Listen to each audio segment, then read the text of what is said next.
नमस्कार दोस्तों। पश्चिमी उत्तर प्रदेश में जयंत चौधरी की आरएलडी बीजेपी के साथ गठबंधन कर सकती है। मेरे सूत्रों के मुताबिक जयंत चौधरी 5 सीटें मांग रहे हैं। 4 सीटों पर बीजेपी से बात बन गई है। गठबंधन का आधिकारिक ऐलान 4 दिन बाद करने की बात कही जा रही है। सूत्रों के मुताबिक कैराना, बागपत, मथुरा, अमरोहा की सीट बीजेपी ने आरएलडी को दे दी है। मुजफ्फरनगर की सीट भी आरएलडी चाहती है, जिस पर बात अभी तक नहीं बनी है। देखिए, ये बातें तो मेरे अपने सूत्रों के हवाले से हैं। बाकी दोस्तों, अखबारों ने सूत्रों के हवाले से जो कुछ लिखा है उसके मुताबिक बीजेपी ने आरएलडी को 2 लोकसभा और 1 राज्यसभा सीट के साथ उत्तर प्रदेश सरकार में 2 मंत्री पद का ऑफर दिया है, जबकि आरएलडी सूत्रों के मुताबिक उनकी तरफ से कम 5 लोकसभा सीट, 1 राज्यसभा सीट, केंद्र में 1 मंत्री पद, राज्य में 2 मंत्री पद के साथ चौधरी चरण सिंह को भारत रत्न दिए जाने की मांग की गई है। अब इस पर जब सपा सांसद डिंपल यादव जी से पूछा गया तो डिंपल यादव ने कहा कि जयंत जी ऐसा कभी कर ही नहीं सकते हैं। और जिस तरह भाजपा सरकार लगातार किसानों के विरुद्ध काम कर रही है, इस बार आपने बजट में भी देखा कि कोई भी एमएसपी का जिक्र नहीं है और किस तरह हमारी रेसलर जो बहनें थी उनका अपमान हुआ है भाजपा सरकार द्वारा। तो मैं नहीं मानती कि जो आरएलडी के जो मौजूदा जो नेता हैं जयंत चौधरी जी, जो राज्यसभा मेंबर भी हैं, वो इस तरह का कोई कदम उठाएंगे जिससे सीधे किसानों को क्षति पहुंचेगी। आरएलडी के नेताओं से जब मैंने बात की तो उस बातचीत के मुताबिक दोस्तों, बीजेपी के साथ जाने की बातें केवल अफवाह नहीं है, ये मुझे पता चला। वो अलग बात है कि जयंत चौधरी प्रेशर पॉलिटिक्स हो सकता है कि खेल रहे हो, लेकिन बात आरएलडी के नेताओं के जरिए ही मीडिया में आई है और आरएलडी को बीजेपी के साथ जाने की इन खबरों से कोई प्रॉब्लम नहीं है। ना ही आरएलडी के किसी नेता ने अब तक इसका खंडन किया है। हाँ, शिवपाल यादव ने जरूर इसे अफवाह बताया है। हम जानते हैं सर, घूम जाइए सर।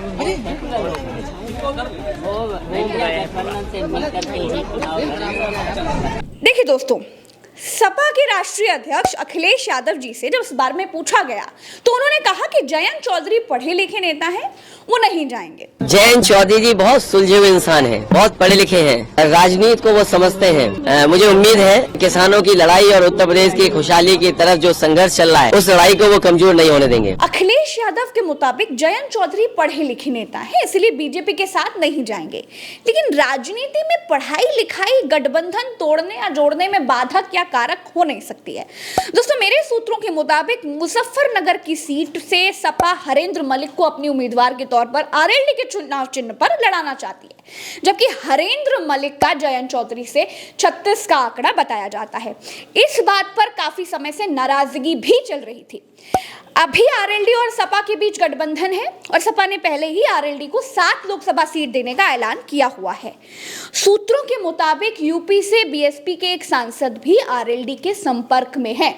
अगर बीजेपी आरएलडी की बात बन जाती है तो पश्चिमी उत्तर प्रदेश के बीएसपी सांसद आरएलडी में शामिल होकर लोकसभा चुनाव लड़ सकते हैं। दोस्तों, पश्चिमी उत्तर प्रदेश को जाट और मुस्लिम बाहुल्य इलाका माना जाता है। यहाँ लोकसभा की कुल 27 सीटें हैं और 2019 के चुनावों में बीजेपी ने 19 सीटों पर जीत हासिल की थी, जबकि 8 सीटों पर महागठबंधन ने कब्जा किया हुआ था। इनमें 4 सपा और 4 बसपा के खाते में आई थी, लेकिन आरएलडी को किसी सीट पर जीत नसीब नहीं हुई थी। यहाँ तक कि जयंत चौधरी को पश्चिमी उत्तर प्रदेश में जाट समाज का भी साथ नहीं मिला था। और यही नहीं, 2014 के चुनाव में भी जयंत चौधरी को निराशा ही हाथ लगी थी, एक भी सीट नहीं मिली थी।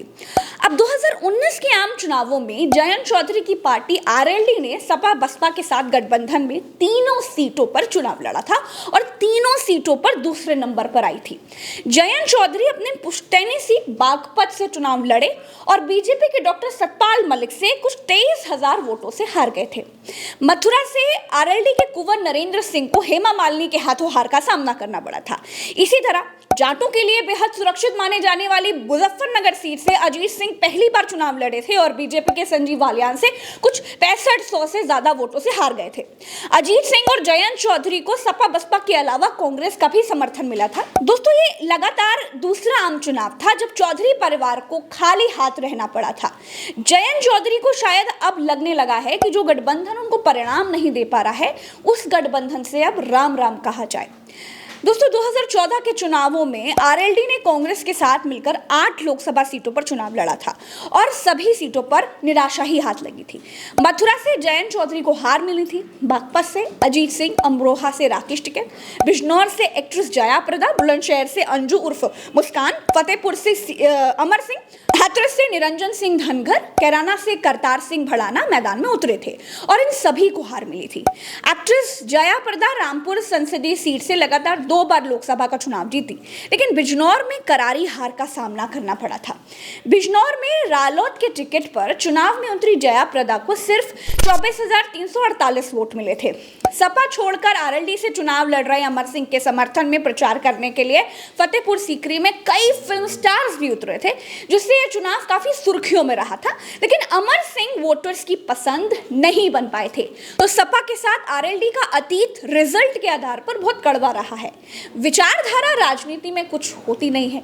दोस्तों जयंत चौधरी को अपने साथ लेने के लिए भारतीय जनता पार्टी बाहें फैलाकर खड़ी है। बीजेपी गठबंधन के साथ सरकार में मौजूद अपना दल वाली अनुप्रिया पटेल से जब जयंत चौधरी के बीजेपी के साथ आने की खबरों के बारे में पूछा गया तो अनुप्रिया पटेल ने कहा कि जयंत चौधरी का बीजेपी के साथ गठबंधन में स्वागत है। कल रात से जयंत चौधरी के बीजेपी के साथ जाने की खबरें आ रही हैं। समाजवादी पार्टी बोल रही है कि जयंत कहीं नहीं जा रहे हैं, जयंत नहीं जाएंगे, ये बात समाजवादी पार्टी खुलकर बोल रही है। लेकिन जयंत चौधरी की तरफ से अभी तक कोई बयान नहीं आया है। जयंत चौधरी को लोग स्वीकार करते हैं और चौधरी जी के बीजेपी के साथ जा रहे हैं, इस बात को भी स्वीकार कर रहे हैं।